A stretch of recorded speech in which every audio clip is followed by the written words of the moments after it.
Welcome to this video, in which we're going to look at the remarkable story of Berta Geissmar, a German Jew who was caught up in the horrors of Nazi Germany.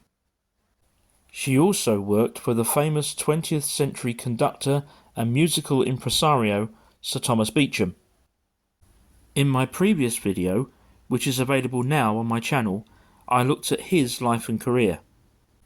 This time, in addition to reviewing Berta's life, we're also going to have a look at 6 of her personal documents, which I have recently purchased and added to my history collection.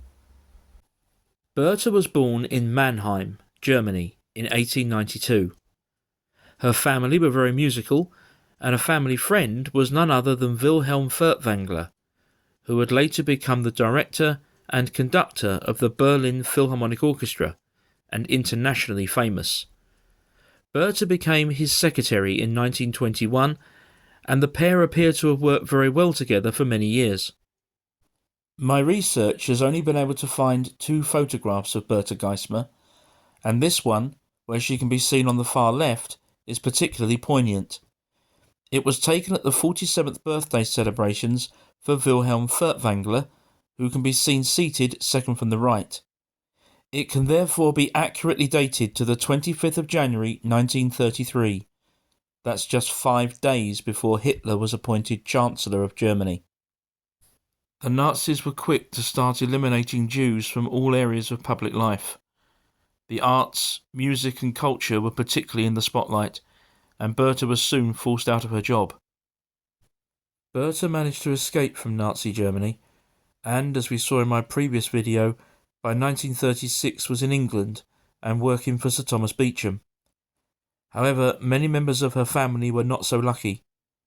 At least 5 were murdered during the Holocaust, either at Auschwitz or Theresienstadt concentration camps.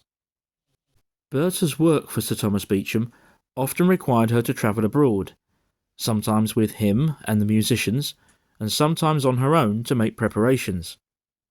Much of Beecham's work involved Germany, which now presented 2 problems. Would Berta be willing to travel there, and would the German authorities let her do so? Remarkably, and very bravely, Berta appears to have been willing to accept the risk, and Thomas Beecham did all he could to minimise the danger. The 6 documents that I have purchased all relate to this fascinating period of Berta's life. 5 of them date from the latter part of 1937. Let's take a look at those first. Firstly, there's this letter sent to Berta by the Prussian State Theatre in Berlin, dated the 29th of October 1937. It asks Berta to come to Berlin to discuss several arrangements, primarily Thomas Beecham's guest performances the following February. Arrangements went ahead, but to help protect Berta, Thomas Beecham signed this open letter, written just 3 days later. We briefly looked at this document in my previous video. Written entirely in German, Berta would have carried this with her on her trip to Germany.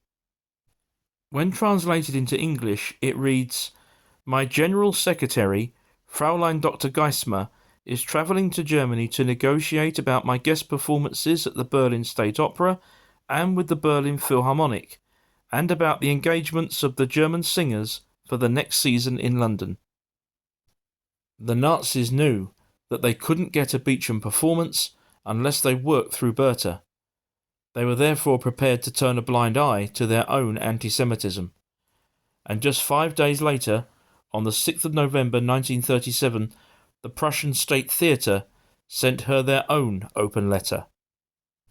Translated into English, this document reads, "Fräulein Dr. Geissmar, as Sir Thomas Beecham's secretary, leads the direct negotiations for the guest performances agreed between the Royal Opera House Covent Garden, London, and the Prussian State Theatre, Berlin, and has to carry out frequent trips from London to Berlin and back on this behalf." Preparations proceeded steadily, and these last 2 letters from the Prussian State Theatre, both dated the 15th of December 1937, speak of Berta making her trip between the 22nd and 30th of that month. By 1938, the situation with Germany had become extremely serious, both internally and externally. The second half of that year saw the infamous Munich Agreement and Kristallnacht, the Night of Broken Glass, when Jewish people, their properties and synagogues were attacked. If Berta Geissmar was going to continue her trips to Germany, she would need even greater official protection. From August 1936 until February 1938, the German ambassador to Britain was this man, Joachim von Ribbentrop. He was then promoted to Reichsminister for Foreign Affairs.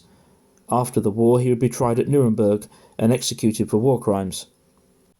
Von Ribbentrop's role as ambassador was taken over by this man, Herbert von Dirksen. From April 1938 until the start of World War II, he would become Germany's last pre-war ambassador to Britain.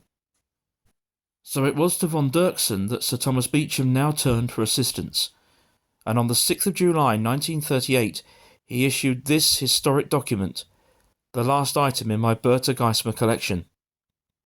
Once again the document takes the form of an open letter, something that Berta could carry on her person as she made yet another trip back to Germany. This document, however, carried the official Nazi Germany embassy stamp and Herbert von Dirksen's personal signature. The essence of the document can be summed up by the translation of its final paragraph, which reads, "In accordance with Sir Thomas Beecham's wishes, the embassy would be grateful if Fraulein Dr. Geissmar could be given support in handling her official affairs in Germany." Berta returned safely from what would turn out to be her last pre-war trip to Germany. She was in England when war broke out the following year. Berta continued to live and work in London, which meant that she became caught up in the Blitz. She survived, but most of her possessions were destroyed in the bombing.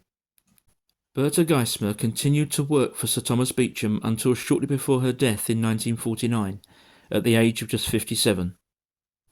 Hers is a story that I have found both remarkable and courageous, and I consider it a great honour to now have some of her documents in my history collection.